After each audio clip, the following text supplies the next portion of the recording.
Welcome. We're going to learn about watersheds and wetlands. This is part of the Environment and Ecology series that's put on by Penn State College of Agricultural Sciences, Cooperative Extensions. When you hear the word watershed, what do you think of? When you hear the word wetlands, what do you think of? Water is one of the most important substances on Earth. It is part of all living things. Every animal needs water to move food in its body and to help its organs work. Every plant needs water to move nutrients in its roots and stems and to make food in its leaves. Plants use water to make food for people. Water also helps keep people clean and healthy. Can you survive without water? Water is in many non-living things too, such as creeks, rivers, and streams. We call these things waterways. Waterways are moving or lotic waters. Water in creeks, rivers, and streams flow to lower ground.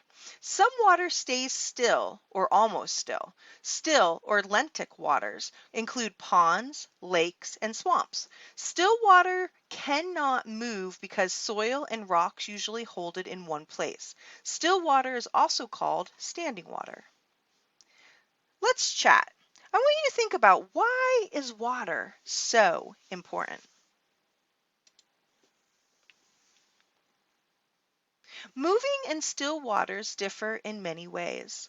They can differ from each other in temperature, cleanliness, and clarity. For example, moving water sometimes has small pieces of soil in it called sediment. Sediment can come from the banks of a stream or a field. Moving water is usually cooler than still water. Still water often stands in the sun and gets warmed up. Moving and still water differ in the kinds of living things in them. Some plants, such as watercress, need water that flows over them. Other plants, like pondweed, thrive in standing water.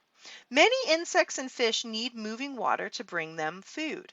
Other insects and fish like to move about and find their meals in still water. Which type of water would you prefer to drink? Moving or still? Why? All right, let's chat. What are some of the differences between moving water and still water?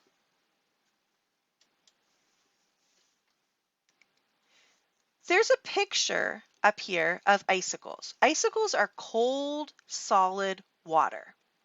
Are they moving or are they still water? What do you think? Another place to find water is in the sky. Clouds are mostly wet air, precipitation in the water that falls from clouds. Precipitation includes rain, mist, sleet, snow, and hail. It falls from clouds to the ground when weather conditions are just right. If the sky temperature is cold, at or below 32 degrees Fahrenheit or 0 degrees Celsius, precipitation will fall as snow or sleet. If the temperature is warmer, precipitation will be rain or mist. Water moves around the earth in clouds. It also moves in the oceans. These movements are part of the water cycle. Can you remember the 4 steps of the water cycle? There are 2 more places to find water: wetlands and watersheds. Wetlands are places where the soil holds water and the plants prefer wet conditions. A wetland may hold water all year long or only for short periods. Wetland water may be visible or it may be below the surface of the ground. Bogs, swamps, and marshes are all special kinds of wetlands. Taking a closer look at the plants and animals that live in wetlands can reveal many things.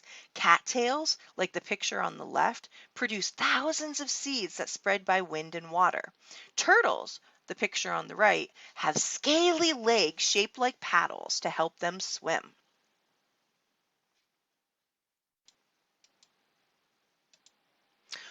What plants and animals are found in the wetlands? What do you think? Common plants found in wetlands are shrubs, water lilies, and cattails. Many different kinds of animals and insects live in wetlands. Some common wetland animals include frogs, turtles, ducks, snakes, raccoons, and beavers. Wetlands provide many animals with food, water, and shelter. The wetland is the animal's habitat.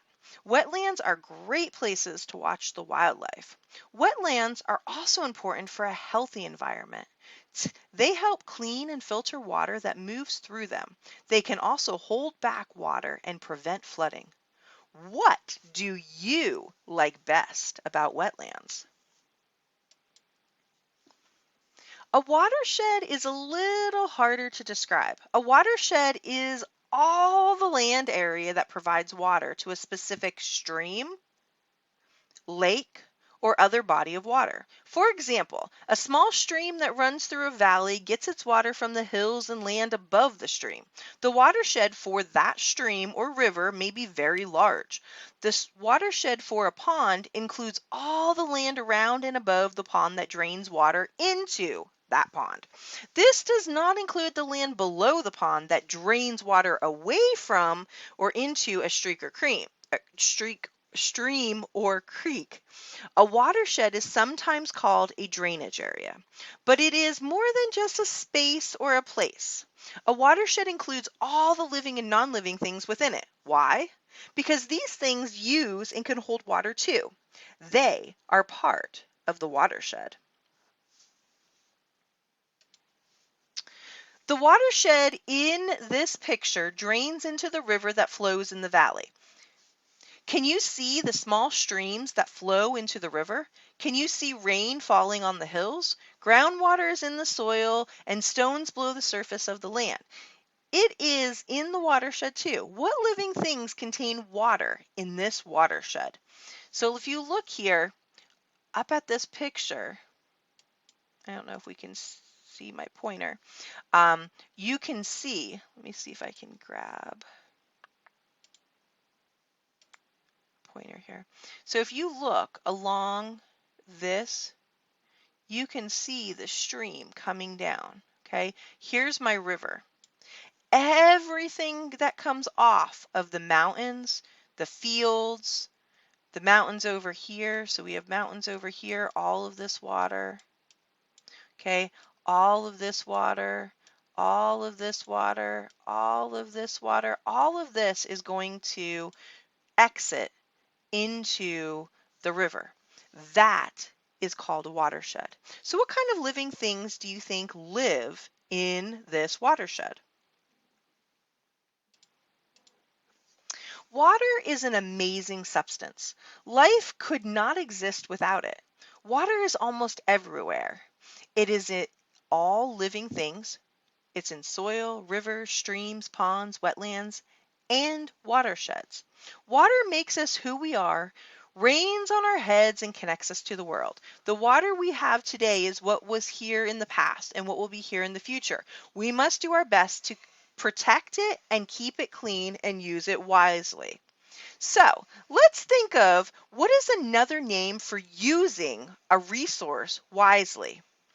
And remember, if you look under stones in the water, be sure to put them back. Many living things live under these stones. Do you think you can name a few? All right, my friends. So what we want to be thinking about after reading the story is, why are wetlands and watersheds important?